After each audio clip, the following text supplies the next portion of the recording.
Episode 56 your look so tempting sweet here Rudraksh और ख्वाहिश का हल्दी वाला लव मेक।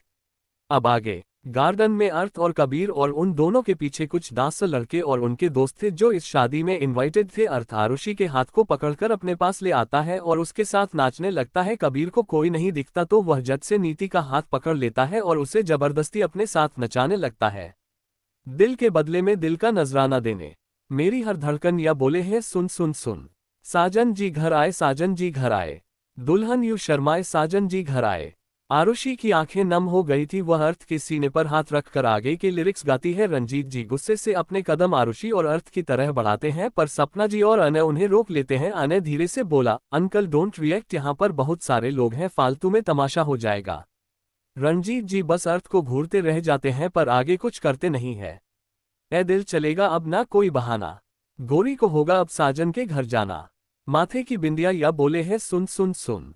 साजन जी घर आए। नीति कबीर को घूरते हुए उसके सीने पर हाथ रखकर उसे पीछे की तरफ धक्का दे रही थी और मुंह भी मारती जा रही थी और आगे के लिरिक्स भी गा रही थी। नीति उसके साथ डांस कम और कबीर को पीट ज्यादा रही थी। दीवाने की चाल में फंस गई मैं इस जाल में, ऐ सखियों कैसे बोलो बोलो। कबीर नीति के हाथ को पकड़कर उसकी पीठ से लगा देता है और अपने सीने को सहलाने लगता है क्योंकि नीति ने उसके सीने पर 4-5 घुसे जड़ दिए थे। कबीर आगे के लिरिक्स गाते हुए उसके साथ डांस करने लगता है। मुझपे तो ए दिलरुबा तेरी सखियां भी फिदा, ये बोलेंगी क्या पूछो पूछो तेरा मस्ताना, या बोले है सुन सुन सुन। साजन जी घर आए। ना समझे नादान है ये मेरा एहसान है, चाहा जो इसको कह दो, छेड़ो मुझको जान के बदले में एहसान के, दे दिया दिल इसको कह दो, तू ये ना जाने दिल टूटे भी दीवाने, तेरा दीवाना, या बोले है सुन सुन सुन। साजन जी घर आए। सपना की ख्वाहिश के हाथ को पकड़कर उसे स्टेज पर ले आती है और आरुषि और ख्वाहिश के दोनों के हाथ को पकड़कर उनके साथ स्टेप मैच करके नाचने लगती है। ख्वाहिश और आरुषि दोनों की आंखें नम हो गई थी। वह दोनों ही सपना जी को गले लगा लेते हैं और सपना जी भी उन दोनों को कस के गले लगा लेती है। मेहंदी लाके गहने पाके, हाय रोके तू सबको रुला के, सवेरे चली जाएगी तू बड़ा याद आएगी, तू जाएगी तू बड़ा याद आएगी, तू बड़ा याद आएगी, तेरे घर आया। रुद्राक्ष इस वक्त अपने केबिन में बैठा हुआ था और वहां हो रहा लाइव ड्रामा को अपने फोन में देख रहा था। वह गुस्से से अपनी मुट्ठियां कसे हुआ था। उसे ख्वाहिश का रोना बिल्कुल अच्छा नहीं लग रहा था और उसका मूड तब ज्यादा खराब हो चुका था जब उसे सपना जी का चेहरा दिखता। रुद्राक्ष गुस्से से उस वीडियो कॉल को डिस्कनेक्ट कर देता है। कृष्णा अपने फोन को आदित्य को देखकर डांस करने चली गई थी। आदित्य जो वहां पर सबसे अपनी शक्ल छुपाए आया हुआ था, वह देखता है कि रुद्राक्ष ने कॉल कट कर दिया था। वह जल्दी से कृष्ण को ढूंढने लगता है क्योंकि उसे अब वहां से निकलना था। आदित्य की नजर सामने से आ रहे रंजीत जी के ऊपर जाती है तो उसकी आंखें डर से बड़ी हो जाती है। आदित्य फटाफट रंजीत जी के आगे चलने लगता है और रंजीत जी आदित्य के पीछे थे। आदित्य से एक फ्लावर वास गिर जाता है जल्दी में, जिसको वह ठीक से रखना भी जरूरी नहीं समझता और आगे की तरफ जाने लगता है। ये देखकर रंजीत जी की आंखें छोटी हो गई थी। वह अपने गहरी आवाज में बोले, रुको। रंजीत जी की आवाज सुनकर आदित्य डर से वहीं रुक जाता है। रंजीत जी उस फ्लावर वास को ठीक से रखकर बोले, क्या इतनी तमीज नहीं है कि अगर किसी के घर पर जाओ और कोई चीज हमने खराब की है तो उसे वापस से सही पर रखनी चाहिए। नहीं, इतना कहकर आदित्य बिना पीछे मुड़े वहां से चला जाता है। रंजीत जी उसके पीछे जाते हुए बोले, है स्टॉप, शक्ल दिखाओ अपनी। पर आदित्य फटाफट वहां से निकल जाता है। उसने एक बार पीछे मुड़कर देखने की हिम्मत भी नहीं करी थी क्योंकि उसे पता था अगर रंजीत जी ने उसकी शक्ल देख ली तो उसके भाई के बने बनाए पूरे प्लानिंग पर पानी फिर जाएगा। रात का वक्त, ख्वाहिश का रूम। ख्वाहिश अपने रूम में आती है। उसका मूड काफी ज्यादा खराब था। इस वक्त रात के लगभग 11 बजे बज रहे थे। सब लोग फंक्शन में थे और कुछ लोगों का खाना पीना हो रहा था और कुछ लोग सो भी चुके थे। ख्वाहिश अपने रूम को अंदर से लॉक करके जल्दी से वॉशरूम में चली जाती है और वॉमिट करने लगती है पर एक परछाई थी जो ख्वाहिश की सारी हरकतें वहां खड़ा खड़ा देख रहा था। ख्वाहिश के खुद की तरफ न देखकर उसकी आंखें छोटी हो गई थी। वह जल्दी से अपने कदम ख्वाहिश के पीछे बढ़ा देता है। रुद्राक्ष देखता है कि ख्वाहिश वॉमिट कर रही थी। वह जल्दी से उसके पास जाकर उसकी पीठ को सहलाने लगता है। कुछ वक्त बाद ख्वाहिश रिलैक्स होकर अपना सर रुद्राक्ष के सीने पर रख लेती है। रुद्राक्ष उसके चेहरे को अच्छे से साफ करने के बाद उसे कमर से पकड़कर वही वॉश बेसिन के बाजू में बैठा देता है। ख्वाहिश ने अभी भी अपना सर रुद्राक्ष के सीने पर रखा हुआ था। वह काफी थक गए थे। उसे जैसे ही महसूस होता है कि रुद्राक्ष उसके पास है, वह एकदम से रुद्राक्ष को पीछे धक्का दे देती है। रुद्राक्ष 2 कदम पीछे हो गया था पर इस चक्कर में ख्वाहिश ही गिरने वाली थी, पर वह गिरती उससे पहले ही रुद्राक्ष ने उसे अपने एक हाथ से थाम लिया था। रुद्राक्ष ख्वाहिश को घूरता है और ठीक से वापस से बेसिन पर बिठाते हुए बोला, स्टूपिड स्वीटहार्ट, संभाल कर गिर जाओगे तो चोट आ जाएगी। ख्वाहिश ठीक से बैठकर रुद्राक्ष को घूरते हुए बोली, आपकी हिम्मत कैसे हुई यहाँ आने की? आपको पता है हमारी हल्दी हो गई सूरज के साथ। नाम मत लो उस सूरज का अपनी जुबान से, मुझे नहीं पसंद। क्या उसने तुम्हें हल्दी लगाई? रुद्राक्ष एक गहरी सांस लेकर बोला। ख्वाहिश अपना सर नामे हिला देती है। रुद्राक्ष कुछ सोच रहा था। ख्वाहिश धीरे से नीचे उतरती है और रुद्राक्ष को एक धक्का देकर बाहर जाते हुए बोली, हमें नहीं रहना आपके साथ। रुद्राक्ष फुर्ती से उसके हाथ को पकड़कर उसे वही वॉल से चिपका देता है और ख्वाहिश को ऊपर से नीचे तक इंटेंस नजरों से देखने लगता है। ख्वाहिश रुद्राक्ष की आंखों की तपीश महसूस करके अपनी आंखें बंद कर लेती है। रुद्राक्ष उसके गले को अपने होठों से सहलाते हुए बोला, you look so tempting sweetheart.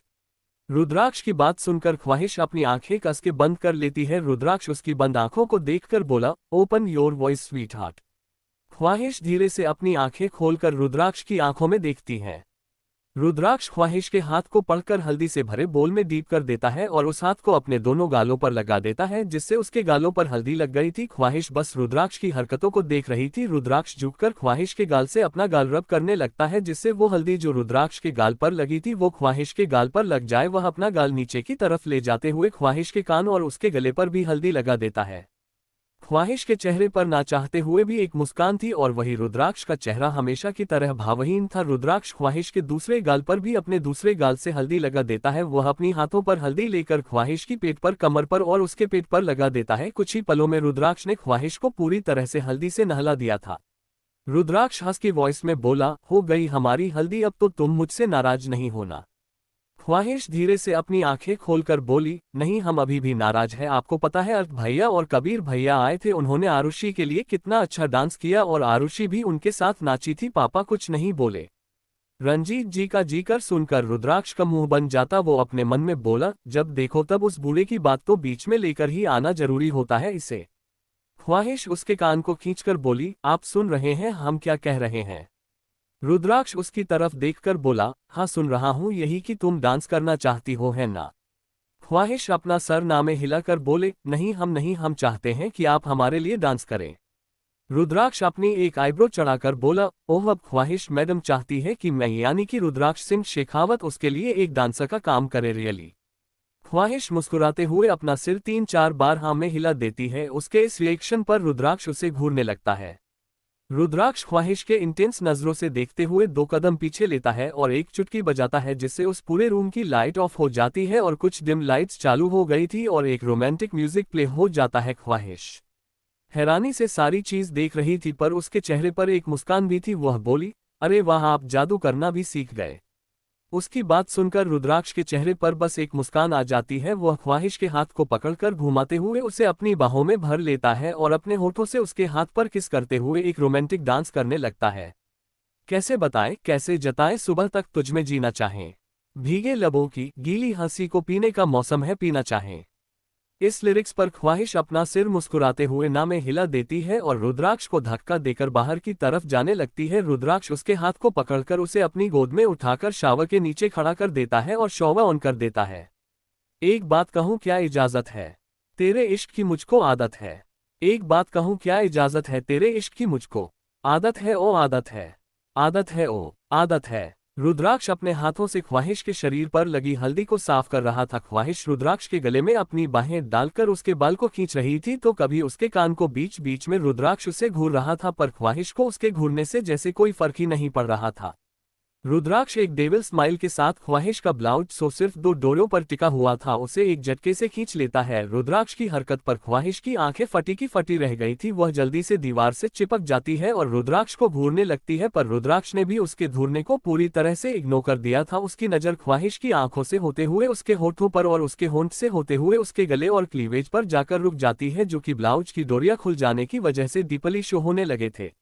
रुद्राक्ष ख्वाहिश के होठों को अपने होठों में दबाकर उसके होठों पर किस करने लगता है और किस करते हुए उसके ब्लाउज को निकाल देता है, जिस बात का एहसास भी ख्वाहिश को नहीं हुआ था। रुद्राक्ष उसे डीप किस करते हुए अपनी गोद में उठा लेता है और उसे बेडरूम लाकर आराम से बेड पर लेटा देता है। एक तेरी तलब मुझे ऐसी लगी, मेरे होश भी उड़ने लगे, मुझे मिलता सुकून, तेरी बाहों में जन्नत जैसी एक राहत है।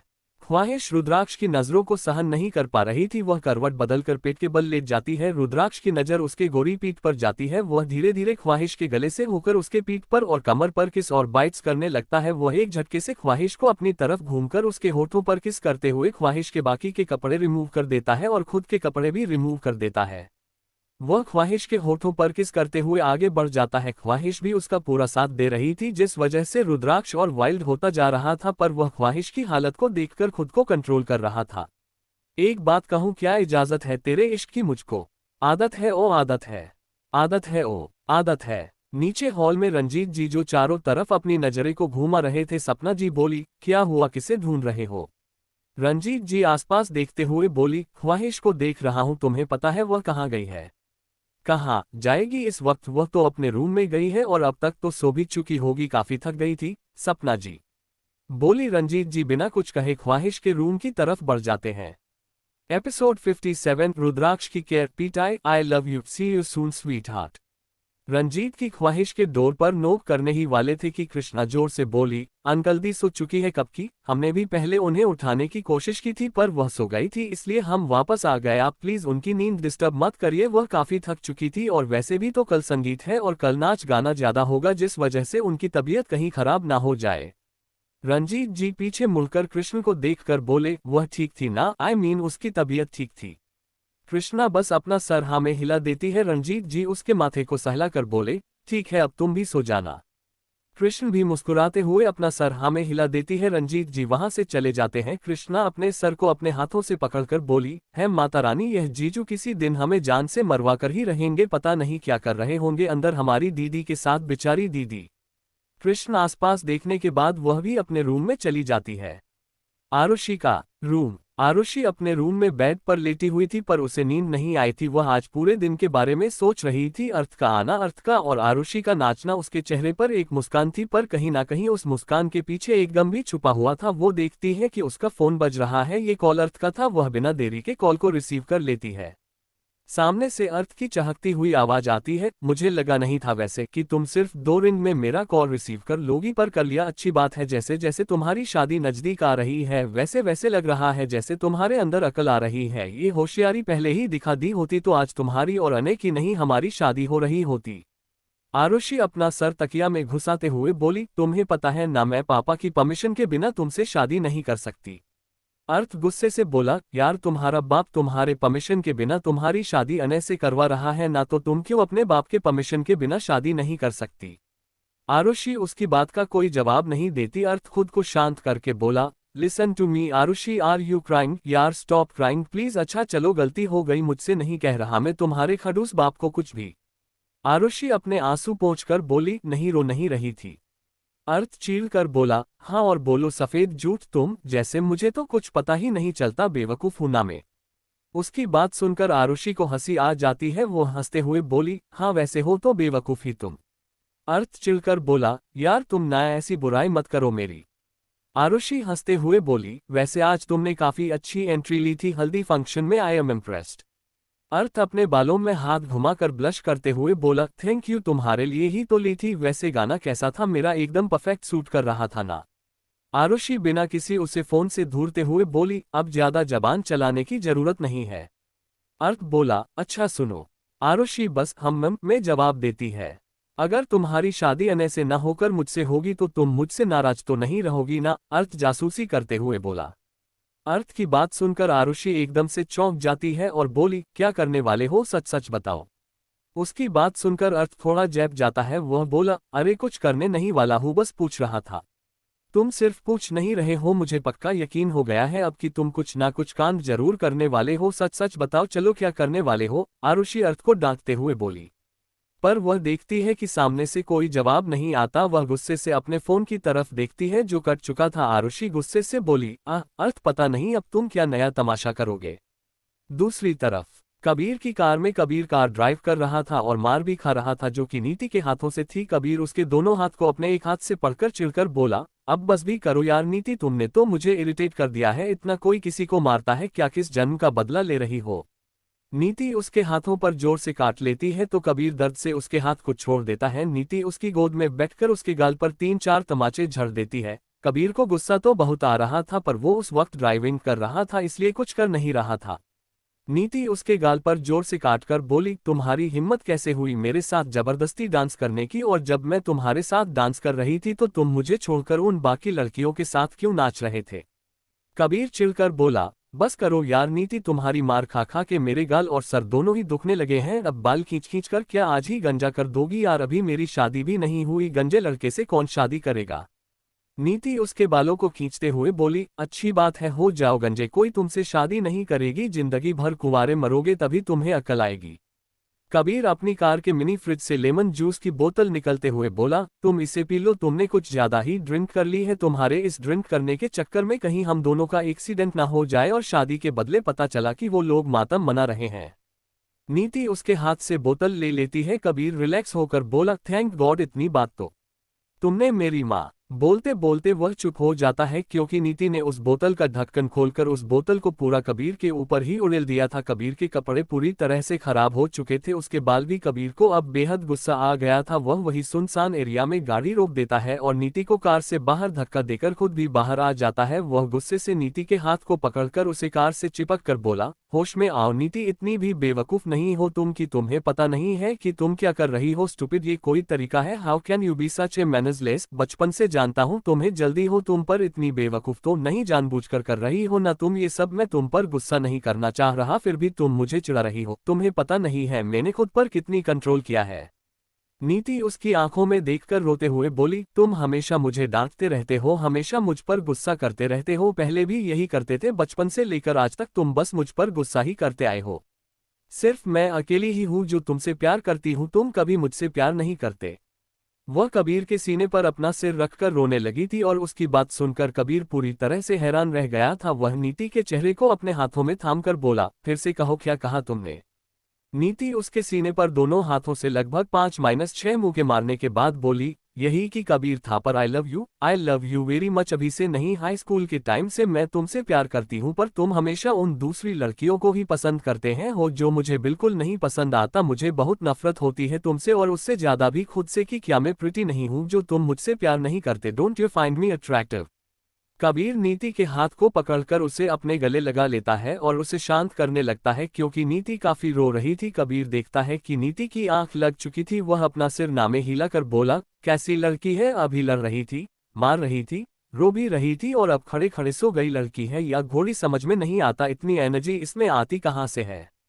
वह नीति को अपनी गोद में उठाकर कार में बैठ जाता है और वापस से ड्राइविंग करने लगता है। वह नीति को अपने अपार्टमेंट लेकर चला गया था क्योंकि इस हालत में वह उसे अपने नीति के घर छोड़ने नहीं जा सकता था।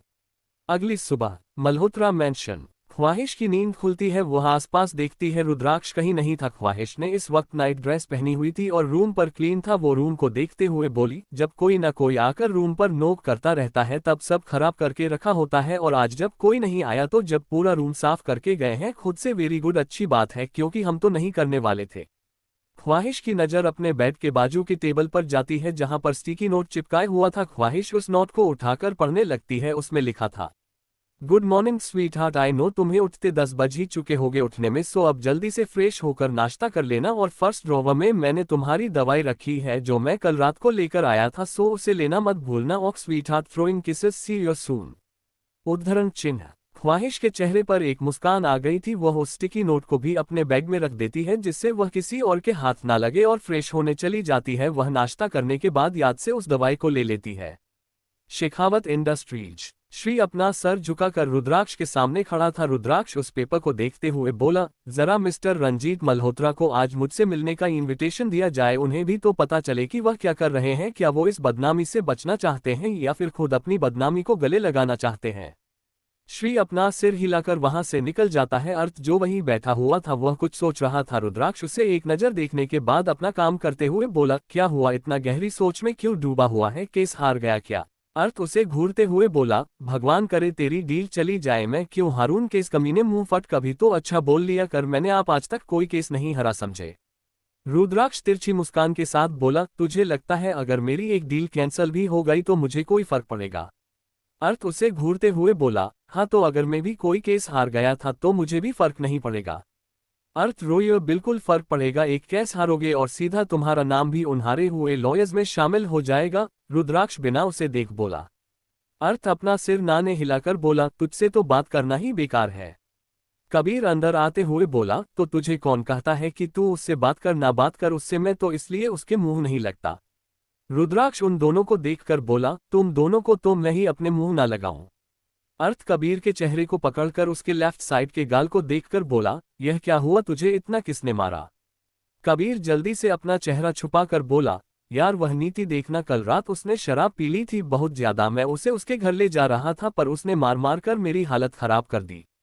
तो तुम उसे अपने घर लेकर चले गए, फिर तुमने क्या किया? रुद्राक्ष अपनी एक आईब्रो चढ़कर कबीर को देखकर बोला। कबीर अपनी आंखें बड़ी करके रुद्राक्ष से बोला, तुम्हें कैसे पता चला? क्या तुमने मेरे पीछे अपने गार्ड्स लगाए हैं? देखो रुद्राक्ष, में कबीर था पर हूँ कि तुम्हारा भाई आदित्य नहीं, इसलिए मेरे पीछे सारे सिक्योरिटी मत लगाया करो कभी। रुद्राक्ष उसकी बात का कोई जवाब नहीं देता। करीब 2 घंटे बाद वहां पर रंजीत जी आ जाते हैं। वो रुद्राक्ष को घूरते हुए बोला, क्या है, मुझे इतना अर्जेंट क्यों बुलाया? रुद्राक्ष एक डेविल स्माइल के साथ बोला, मैं रंजीत मल्होत्रा को नहीं, एक बाप को बुलाया है जो अपनी बेटी की शादी अपनी मर्जी से करवा रहा है, ना कि अपनी बेटी की मर्जी से। मैं तुम्हें कुछ दिखाना चाहता हूँ। इतना कहकर रुद्राक्ष उन पेपर्स को रंजीत जी की तरफ बढ़ा देता है। रंजीत एक नज़र रुद्राक्ष को घूरने के बाद उन पेपर्स को पढ़ने लगते हैं, पर वो जैसे जैसे उन पेपर्स को पढ़ रहे थे उनकी आंखें गुस्से से भरती जा रही थी, और वही उनके एक्सप्रेशंस को देखकर रुद्राक्ष के दिल को सुकून मिल रहा था। एपिसोड 58, वही तो मेरी स्वीट हार्ट है। संगीत फंक्शन, स्वीट हार्ट मेरे बच्चे की मां बनने वाली है। रंजीत जी गुस्से से उन पेपर्स को घूरने लगते हैं और एक नज़र रुद्राक्ष को देखकर उन कागजात को फाड़ते हुए बोले, मैं नहीं मानता ये सब, मैं इस शादी को नहीं मानता। समझ में आए तुम्हें मेरी बात? इसलिए मेरी बेटी ख्वाहिश को पाने के सपने छोड़ दो, तुम कभी उसे नहीं पा सकोगे। मैं कभी उसे नहीं पा सकूंगा। मिस्टर रंजीत मल्होत्रा, कितनी गलतफहमी में हो तुम? रुद्राक्ष सरकाजम से बोला।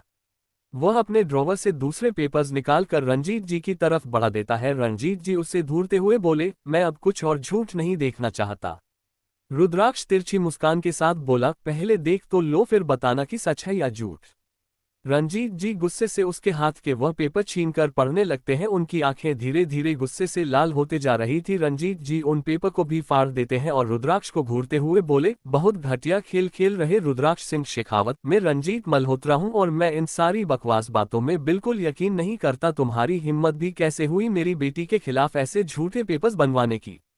रुद्राक्ष अपनी आंखें बड़ी करके बोला, ऊप्स रंजीत मल्होत्रा डर गए, बदनामी से डर लग रहा है या अपने बेटी को मेरे नाम करने से? पर ये तो तुम भूल जाओ कि ख्वाहिश किसी और की हो सकती है, वो हमेशा सिर्फ और सिर्फ मेरी रहेगी। रुद्राक्ष सिंह शेखावत की वह मेरे बच्चे की मां बनने वाली है, जैसा कि तुम्हें इन रिपोर्ट्स में पढ़ा। शी इज 2 मंथ्स प्रेग्नेंट और हमारी शादी भी हो चुकी है। मेरे पास ओरिजिनल मैरिज सर्टिफिकेट भी है। मैंने तुम्हें ओरिजिनल नहीं दिया था क्योंकि मुझे पता था कि तुम उसे फाड़ दोगे, इसलिए मैंने तुम्हें यह नकली पेपर दिए थे जिसे तुम फाड़ दो, फिर भी मुझे कोई प्रॉब्लम नहीं है। और जैसा कि मुझे पता था तुमने इन पेपर्स को फाड़ दिया। ग्रेट जॉब, पर असली पेपर्स मेरे पास है। रणजीत जी गुस्से से रुद्राक्ष के कॉलर को पकड़ लेते हैं और उसे अपने पास खींचकर बोले, बहुत हुआ रुद्राक्ष, तुम्हारा ये गेम खेलना बंद कर दो, मैं तुम्हारी बात बिल्कुल नहीं मानता। रुद्राक्ष रंजीत जी के हाथ को अपने कॉलर से झटक कर बोला, अपनी औकात में रहो मल्होत्रा, तुम्हें पता नहीं है कि रुद्राक्ष सिंह शेखावत की कॉलर पर हाथ डालने का क्या अंजाम हो सकता है। और यह सब सच है। स्वीट हार्ट मेरे बच्चे के साथ प्रेग्नेंट है। तुमने उस तक पहुंचने में बहुत देरी कर दी। तुम्हारे मिलने से पहले से वह मुझे मिल गई थी। हम 3 महीने से साथ हैं और हमारे बीच वो सब हो चुका है जो एक मैरिड कपल के बीच होता है। अब सोचना तुम्हें है कि क्या तुम ख्वाहिश की शादी अभी भी उस सूरज दीवान के साथ करवाना चाहते हो या फिर अपनी बेइज्जती कराना चाहते हो? क्योंकि मुझे बिल्कुल भी शर्म नहीं आएगी। मैं तो मंडप में आकर सबसे कह दूंगा कि तुम्हारी बेटी मेरे बच्चे के साथ प्रेग्नेंट है और तुमने रंजीत मल्होत्रा मेरी प्रॉपर्टी और पैसे के चलते अपनी बेटी को मेरे पास भेजा और वो अब प्रेग्नेंट है। रंजीत जी गुस्से से रुद्राक्ष की तरफ बढ़ते हैं और चिल्ला कर बोले, मैंने सोचा भी नहीं था कि तुम इस हद तक गिर जाओगे रुद्राक्ष और मेरी बेटी को मोहरा बनाओगे। रुद्राक्ष तक पहुंचने से पहले ही रुद्राक्ष के गार्ड्स रंजीत को घेर लेते हैं। रुद्राक्ष एक डेविल स्माइल के साथ बोला, जितना भी गिरा हूं तुमसे तो कम ही गिरा हूं और मैंने जो भी किया मुझे उस बात पर भी जरा सी भी शर्म नहीं आती। शर्म आएगी भी क्यों, तुम हो ही बेशर्म। रंजीत जी रुद्राक्ष को घूरते हुए बोले। रुद्राक्ष अपने गार्ड से बोला, अब मैं बोर हो रहा हूँ, जाओ इस मल्होत्रा को बाहर तक इज्जत के साथ छोड़कर आना। अब यह मल्होत्रा मेरा ससुर हो चुका है और मेरी बीवी को बहुत बुरा लगेगा अगर उसे पता चलेगा कि मैंने उसके बाप को मेरे ऑफिस से धक्के मारकर निकाल दिया और मुझसे लड़ेगी वो तो अलग। वो गार्ड्स रंजीत जी को छू पाते उससे पहले ही रंजीत जी गुस्से से बोले, डोंट यू डरे टू टच मी, खबरदार जो मुझे हाथ लगाने की कोशिश भी की तो। और जहां तक बात रही ख्वाहिश की तो तुम चाहे जितना भी तमाशा कर लो, ख्वाहिश को मैं तुम्हारी कभी नहीं होने दूंगा। इतना कहकर रंजीत जी वहां से निकल जाते हैं। रुद्राक्ष एक मजाक उड़ाने वाली हंसी के साथ बोला, मल्होत्रा तुम्हें क्या लगता है कि मैं अपनी स्वीटहार्ट का तमाशा बनाऊंगा? कभी नहीं, बदनामी जरूरी होगी मल्होत्रा पर तुम्हारी, मेरी स्वीटहार्ट की नहीं, उसे मेरे अलावा कोई हट नहीं कर सकता और ना ही कोई प्रोटेक्ट कर सकता है। Hotel plaza.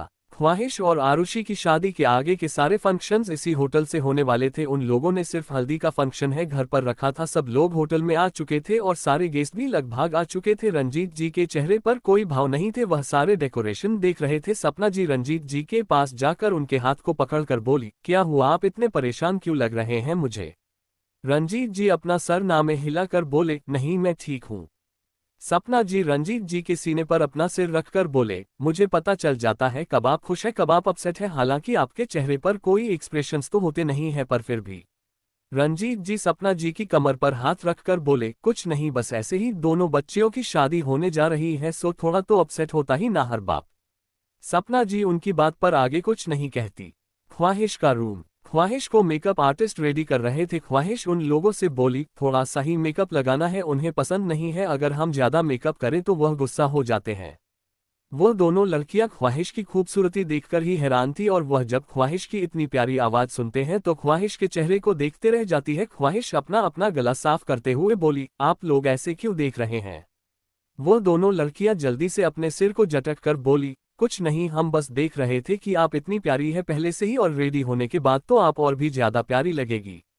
उनकी बात सुनकर ख्वाहिश बस मुस्कुरा देती है। करीब 1 घंटे बाद ख्वाहिश रेडी हो जाती है। वह अपने आप को मिरर में देखती है, वह बहुत प्यारी और खूबसूरत लग रही थी। ख्वाहिश ने एक डार्क रेड कलर का लहंगा पहना हुआ था जिसमें पूरी तरह से डायमंड वर्क किया गया था, वह बहुत ही ज्यादा खूबसूरत लग रही थी। वह दोनों मेकअप आर्टिस्ट तो ख्वाहिश को घूरे ही जा रहे थे और ख्वाहिश का भी कुछ यही हाल था। ख्वाहिश ने आपको मिरर में देखकर बोली, हमें तो अभी से ही डर लग रहा है, पता नहीं वह हमें ऐसे देखकर कैसे रिएक्ट करेंगे। नहीं, हम आज रात फिर से कल रात की तरह थकना नहीं चाहते। उसका मुंह पूरी तरह से बिगड़ गया था। तभी वहां पर सपना जी आ जाती है। वह ख्वाहिश को देखकर बोली, वाह ख्वाहिश, तुम तो बहुत प्यारी लग रही हो, बहुत ही ज्यादा सुंदर। सूरज जब आज तुम्हें देखेगा ना तो उसकी तो नजरें ही नहीं हटाने वाली तुमसे। सूरज का नाम सुनकर ख्वाहिश का मुंह फिर से बिगड़ जाता है। कुछ देर बाद ख्वाहिश और आरुषि को फंक्शन एरिया में बिठा दिया गया था। वहां पर काफी सारे डांसर को बुलाया गया था जो एक के बाद एक परफॉर्मेंस दे रहे थे। आरुषि और ख्वाहिश दोनों साथ में बैठे हुए थे।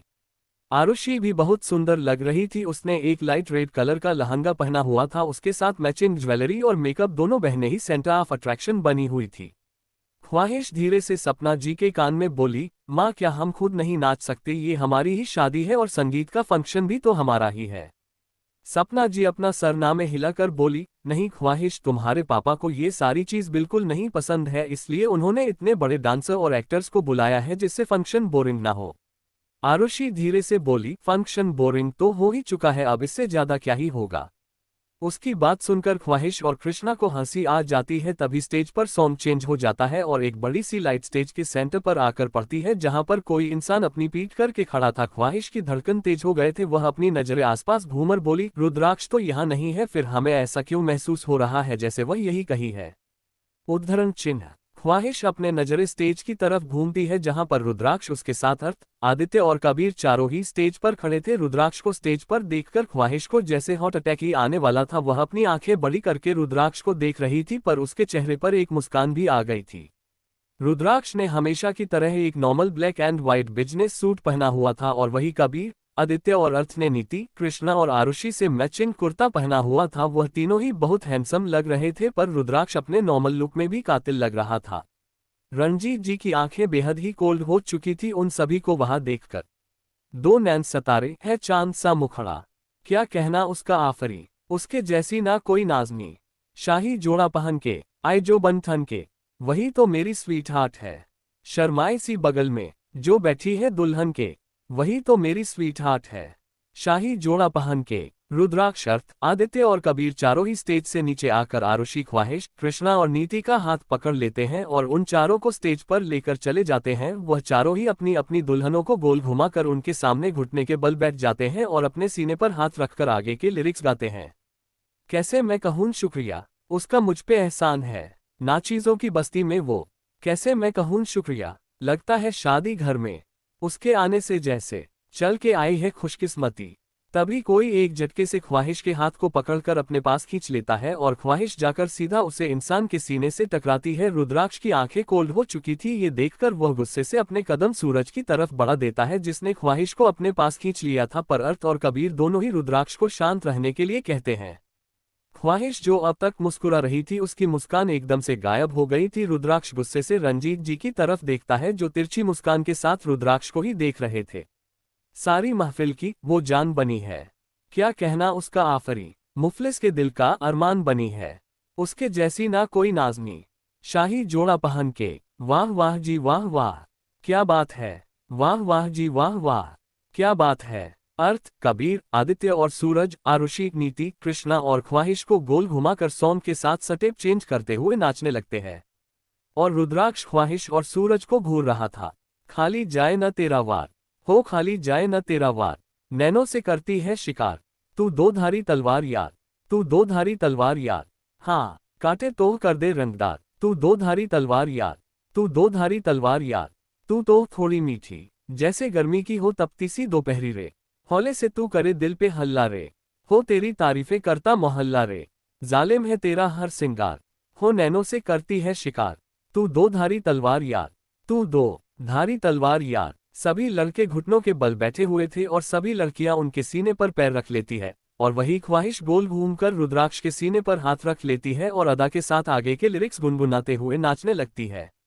रुद्राक्ष अपनी एक आईब्रो चढ़ाकर ख्वाहिश की हरकतें देख रहा था और वही अनय के एक्सप्रेशंस बेहद ही अलग थे उन सब से। वो वहां पर अभी ही आए एक लड़की को देख रहा था जो अनय को देखकर किसी दूसरे लड़के के साथ ही नाच रही थी।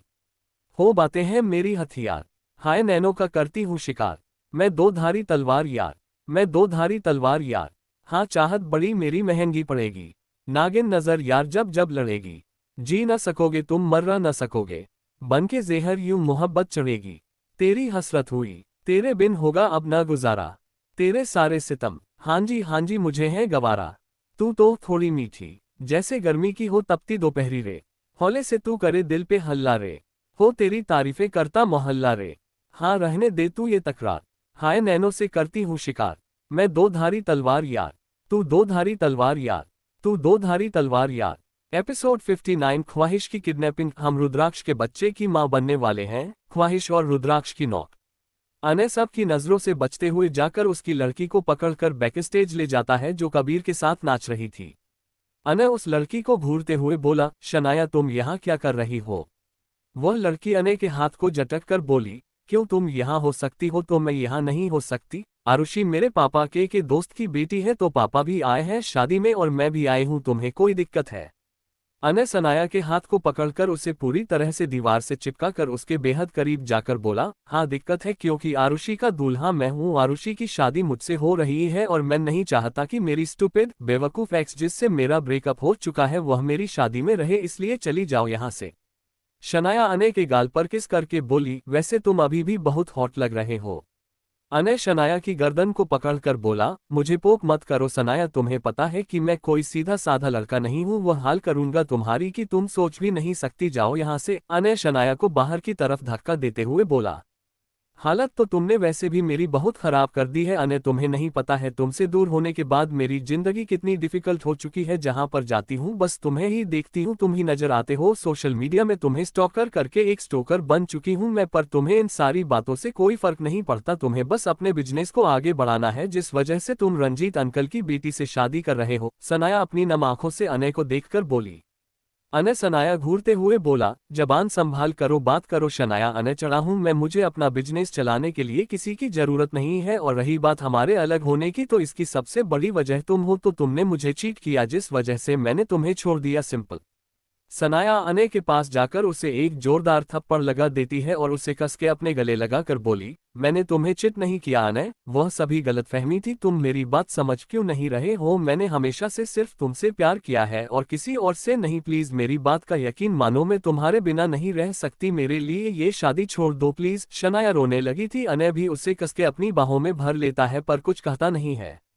वहां पर कोई और भी लोग थे, वो सब देख रहे थे, वह कोई और नहीं अर्थ, कबीर, आरुषि, नीति, ख्वाहिश और रुद्राक्ष थे। आरुषि हैरानी से बोली, ओह तो यह है अनय की एक्स गर्लफ्रेंड, काफी अच्छी है।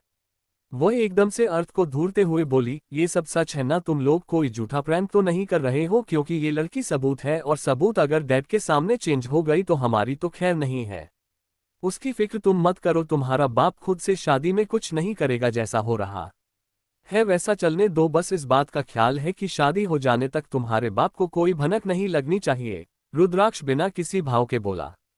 ख्वाहिश उसके सीने पर एक थप्पड़ लगाकर बोली, यह क्या बाप बाप कहते रहते हो, पापा का तमीज से नाम लो समझे। रुद्राक्ष बस उसे घूरता रहता है। कबीर देख रहा था कि नीति उसे पूरी तरह से इग्नोर कर रही थी और नीति का इग्नोर करना उसे बहुत बुरा लग रहा था। कबीर नीति के हाथ को पकड़कर एक खाली कॉरिडोर की तरफ ले जाने लगता है। नीति चिढ़कर बोली, क्या कर रहे हो, छोड़ो मेरा हाथ, तुम सर्जन हो या फिर दिमागी मरीज। कबीर उसे घूरते हुए बोला, रुको अभी बताता हूँ दिमागी मरीज हूँ या सर्जन। वह नीति को एक रूम में धक्का दे देता है और खुद भी उस रूम में आकर उस रूम का दरवाजा अंदर से बंद कर देता है। नीति उसे घूरते हुए बोली, यह क्या बदतमीजी है कबीर, दरवाजा खोलो। वही तो मैं पूछ रहा हूँ नीति, यह क्या बदतमीजी है, सुबह से देख रहा हूँ तुम मुझे इग्नोर कर रही हो, ऐसा भी क्या कर दिया मैंने, आज तो मैं किसी दूसरी लड़की के साथ नाचा भी नहीं और ना ही मैंने किसी को देखा है। कबीर नीति को कमर से पकड़कर अपने पास खींचते हुए बोला। नीति अपनी आंखें छोटी करके उसे घूरते हुए बोली, ओह रियली कबीर, था पर तुम इतने सीधे साधे कब से हो गए, और अनय की गर्लफ्रेंड शनाया के साथ कौन नाच रहा था। कबीर इधर उधर देखते हुए बोला, वह तो गलती से हो गया, वह खुद मेरे साथ नाच रही थी, मैं उसके साथ नहीं नाच रहा था। नीति उसके हाथ को अपनी कमर से हटाते हुए बोली, आई डोंट केयर, तुम चाहे जिसके भी साथ नाचो, मुझे कोई फर्क नहीं पड़ता। आई लव यू नीति, कबीर नीति को अपने और करीब करते हुए बोला।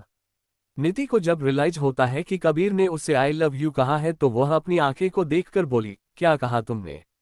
कबीर नीति के गाल को अपने हाथ से सहलाते हुए बोला, आई लव यू नीति, आई love you really very much, मैं हमेशा से तुम्हें पसंद करता हूं पर मुझे लगता था कि तुम मुझे पसंद नहीं करती, जिस वजह से मैं तुम पर ट्राई नहीं करता था, और वैसे भी तुम बचपन से कितनी शरीफ लड़की रही हो, तुम्हारा कोई बॉयफ्रेंड नहीं था और मुझे लगता था कि मैं तुम्हारे लायक नहीं हूं, तुम एक अच्छा लड़का डिजर्व करती हो, जो कि मैं बिल्कुल नहीं हूं, इसलिए मैंने कभी तुमसे अपनी फीलिंग कन्फेस नहीं की, पर कल रात जब तुमने कहा कि तुम मुझसे प्यार करती हो तब मुझे भी कॉन्फिडेंस आ गया और मुझे लगा कि मैं तुमसे कह सकता हूं। सो नीति Sharma Kabir Thapar loves you very much, will you marry me. नीति के लिए ये किसी सपना के बराबर था। वह अपनी नम आंखों से कबीर के चेहरे को अपने हाथों में थाम कर बोली, फिर से कहो।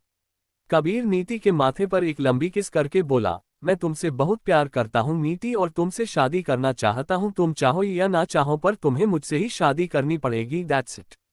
नीति जो पहले एक मुस्कान के साथ उसकी बातें सुन रही थी वह उसे एक थप्पड़ लगाकर बोली, बदतमीज, धमकी दे रहे हो या प्रपोज कर रहे हो।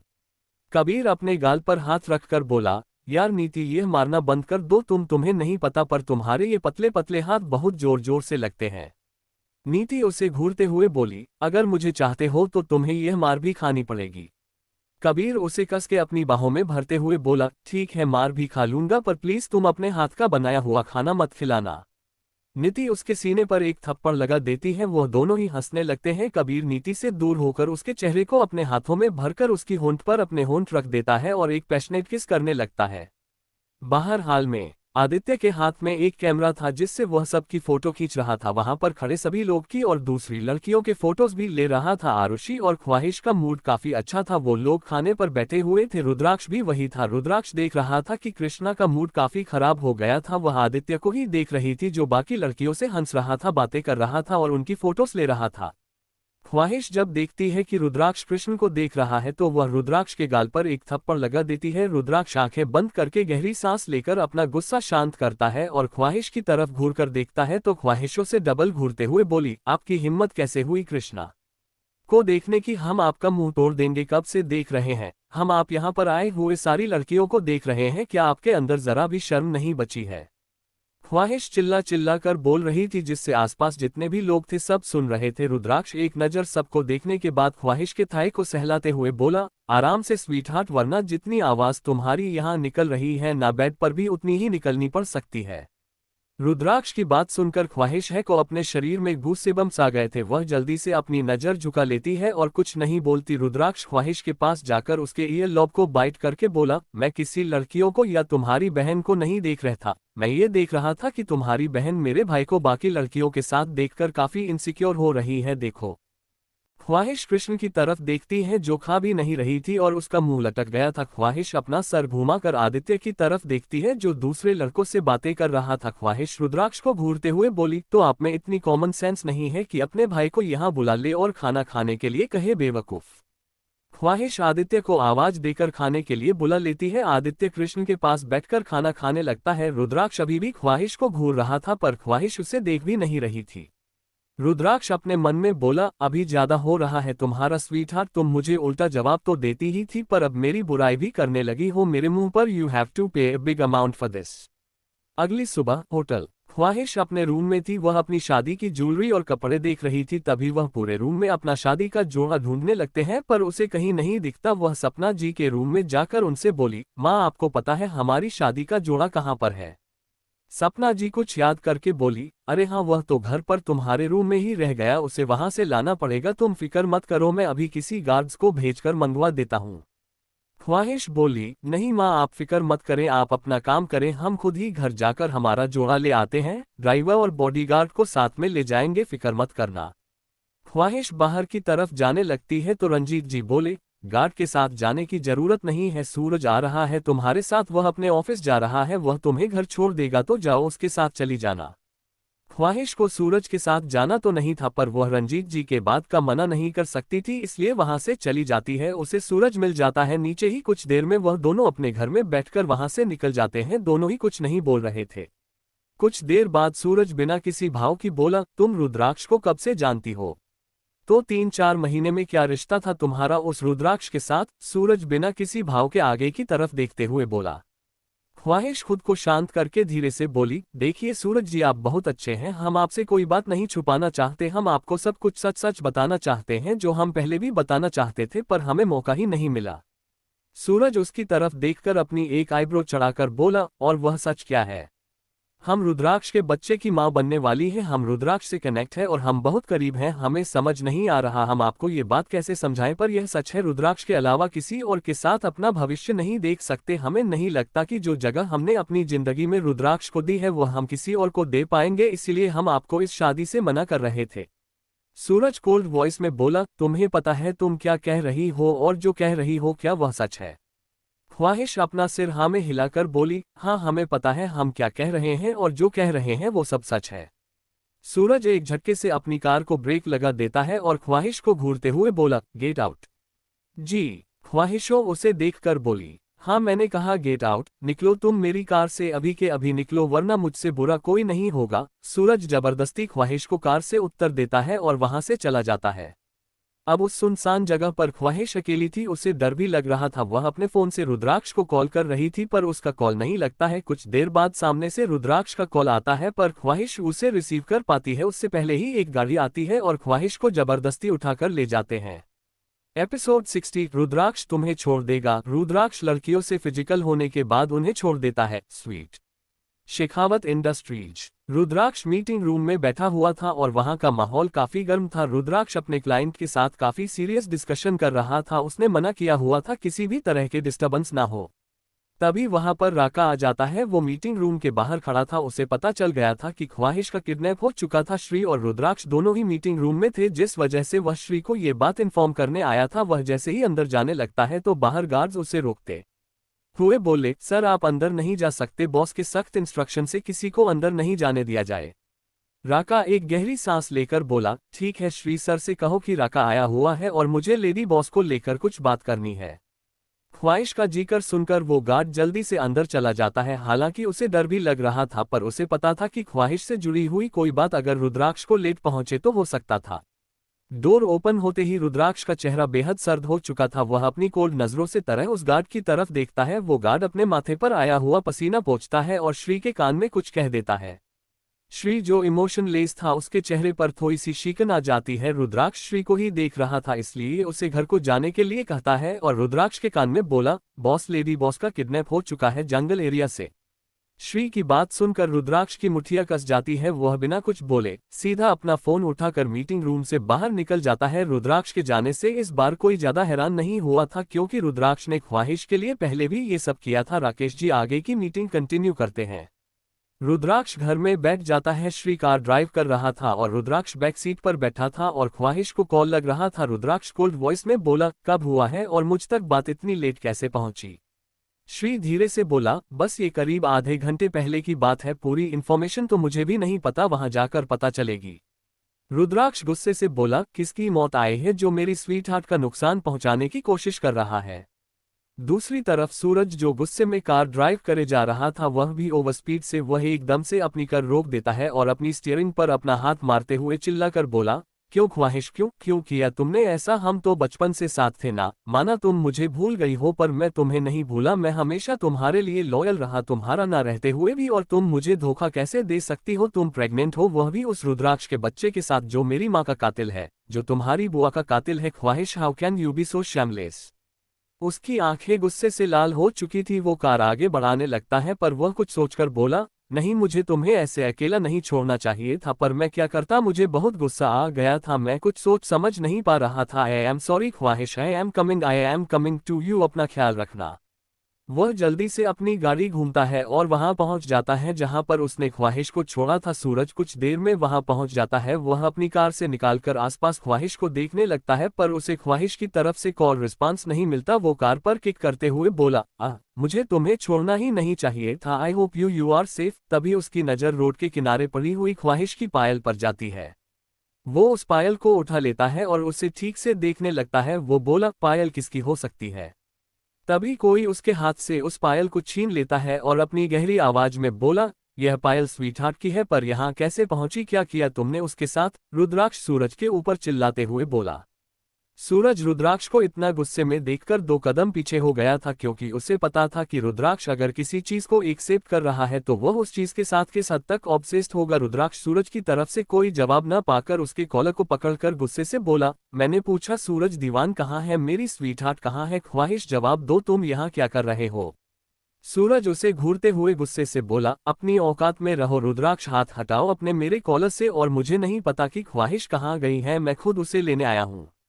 रुद्राक्ष उसे गुस्से से पीछे की तरफ धक्का दे देता है, जिससे सूरज सीधा अपनी कार से टकराता है, पर उसे कोई चोट नहीं आई थी। रुद्राक्ष चुटकी बजाते हुए बोला, ढूंढो ख्वाहिश को, ढूंढो, कहीं से भी ढूंढो, और मुझे वह सही सलामत चाहिए। अगर उसे एक खरोच भी आई तो मैं यहाँ खड़े हर एक इंसान को उसकी सजा दूंगा, जाओ ढूंढो।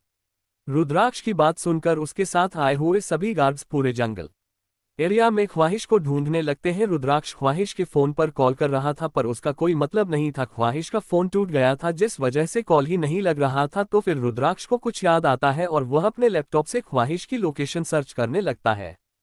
फ्लैशबैक, रौद्र मैंशन। ख्वाहिश अपने कॉलेज जाने के लिए रेडी थी। वह अपने बैकपैक में बुक्स और कुछ चीजें रख रही थी। रुद्राक्ष एक झटके से उसके हाथ को पकड़कर अपने पास खींच लेता है। रुद्राक्ष की इस हरकत से ख्वाहिश के हाथ से अपना बैग गिर गया था, पर रुद्राक्ष को इस बात से कोई फर्क नहीं पड़ रहा था। ख्वाहिश रुद्राक्ष को घूरते हुए बोली, अरे ये क्या कर रहे हैं आप? देखिए हमारा बैग गिर गया। रुद्राक्ष उसकी बातों को इग्नोर करके उसके हाथ में एक बड़ी सी डायमंड वाली रिंग पहना देता है, जिसकी चमक ख्वाहिश की आंखों में पड़ती है। तो वह अपनी आंखें बंद करके बोली, ये क्या दे रहे हैं आप हमें? क्या आप हमें इस लाइट से टॉर्चर करना चाहते हैं? रुद्राक्ष उसको रिंग पहनाकर उसके हाथ पर किस करके बोला, ये तुम्हारे लिए स्वीटहार्ट।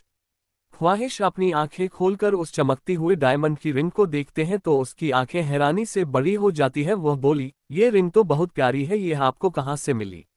रुद्राक्ष अपनी एक आईब्रो चढ़ाकर बोला, मैं सड़क पर घूम रहा था तो रास्ते में गिरी मिली, तो मैंने सोचा क्यों ना अपनी स्वीटहार्ट के लिए ले लूं। आखिरकार एक गिरी हुई एक छोटी अंगूठी जो सड़क पर इधर उधर लावारिसों की तरह भटक रही है, क्यों ना मैं उसे एक मालिक दे दूं। ख्वाहिश अपनी आंखें रोल करते हुए बोली, बैड जोक, अब बताइए ये रिंग कहाँ से मिली और कितने की आई? रुद्राक्ष उसकी कमर में हाथ डालकर उसके गले पर किस करते हुए बोला, ये सब तुम्हें जानने की जरूरत नहीं है, तुम्हें पसंद आई रिंग, ये बताओ। ख्वाहिश उसकी कमर पर अपने दोनों हाथ रैप करते हुए बोली, हाँ बहुत पसंद आई, बहुत अच्छी है। अब आप प्लीज यह मत कहना कि यह रिंग 2-3 लाख की है, कहीं हमें हार्ट अटैक नहीं आ जाए। रुद्राक्ष उसके होठों को काटकर बोला, नहीं ये रिंग 2-3 लाख की नहीं है, यह 12 करोड़ की रिंग है। ख्वाहिश मुस्कुराते हुए बोली, अच्छा।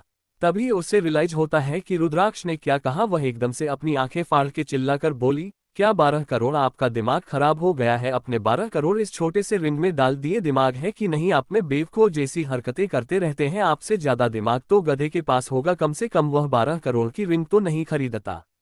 रुद्राक्ष से जब अपनी बुराई नहीं सुनी जाती तो वह ख्वाहिश के होठों पर अपना हाथ रख के उसे चुप करा कर अपनी आंखें दिखाते हुए बोला, बस अब चुप रहो। कितना बोलती हो तुम, और कितनी बार कहा है कि डिसेंट लैंग्वेज यूज करा करो, बोलने में ये कितना खराब लगता है। कोई सुनने वाला भी जब सुनता है ना तो उन्हें साफ पता चल जाता है कि यह इंसान कितना स्टूपिड है। और मैडम रियल डायमंड्स छोटा सा होता है ना, वह भी लाखों में आता है, फिर ये तो कितना बड़ा है। और वैसे भी मैं तुम्हारे लिए कोई छोटी मोटी चीज नहीं लेना चाहता था, यह मैंने स्पेशल इटली से बनवाई है तुम्हारे लिए। उद्धरण चिन्ह। ख्वाहिश के चेहरे पर अभी भी कोई खास खुशी नहीं थी। वह तो 12 करोड़ सुनकर ही जैसे दिल ही दिल में रोने लगी थी। रुद्राक्ष कुछ देर उसके चेहरे को देखने के बाद उसके चेहरे को अपने हाथों में भरकर उसके होठों पर किस करने लगता है।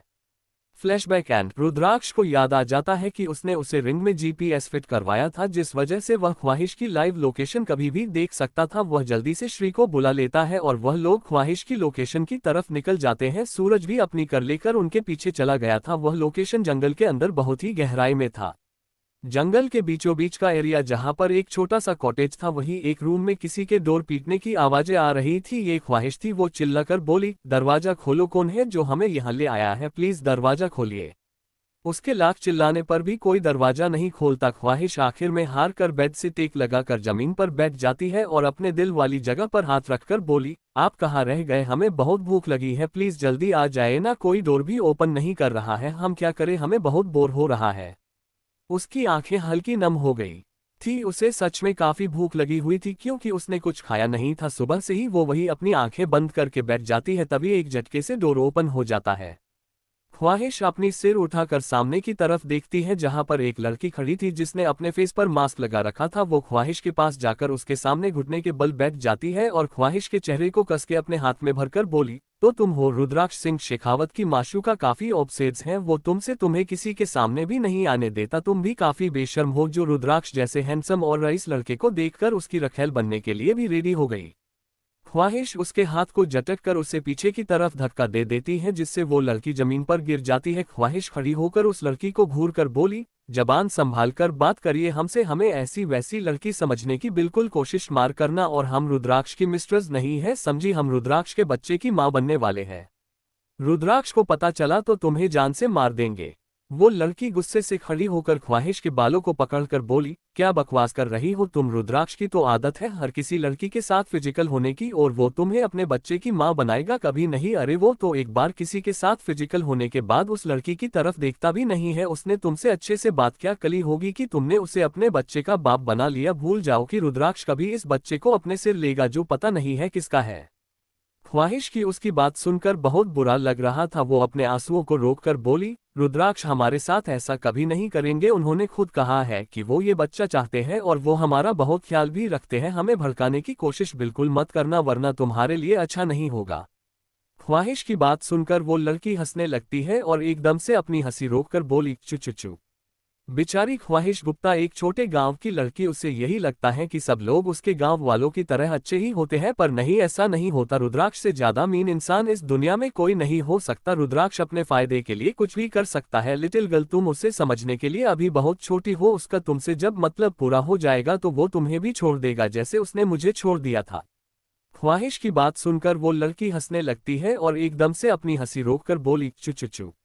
बेचारी ख्वाहिश गुप्ता एक छोटे गांव की लड़की, उसे यही लगता है कि सब लोग उसके गांव वालों की तरह अच्छे ही होते हैं, पर नहीं, ऐसा नहीं होता। रुद्राक्ष से ज्यादा मीन इंसान इस दुनिया में कोई नहीं हो सकता। रुद्राक्ष अपने फायदे के लिए कुछ भी कर सकता है। लिटिल गर्ल, तुम उसे समझने के लिए अभी बहुत छोटी हो। उसका तुमसे जब मतलब पूरा हो जाएगा तो वो तुम्हें भी छोड़ देगा, जैसे उसने मुझे छोड़ दिया था।